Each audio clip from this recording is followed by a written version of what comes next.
Welcome to Samba Samba. Enjoy the video. You begin by opening Control Panel and navigating straight to Programs and Features so you can access installed apps.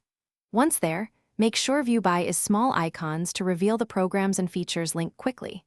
You then locate the Microsoft Office entry in the list and select it with a single click. This primes the interface for repair options. Doing these initial steps now saves time and prevents accidental changes to other programs. You click Change to open Office repair options and decide between Quick Repair and Online Repair. Quick Repair fixes most issues faster without internet, so try it first.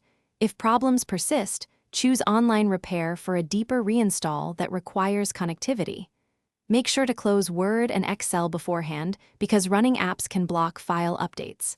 As the repair runs, monitor progress and read any prompts so you can respond. Once the repair finishes, you restart your PC to finalize file replacements and registry updates, because many changes apply only after reboot. Make sure to run Windows Update and install any Office updates to avoid regressions. If Office still misbehaves, use the official uninstall tool to remove residual files or check Event Viewer for error codes you can search. That one troubleshooting tip usually points to corrupted add-ins or permission issues that require targeted fixes.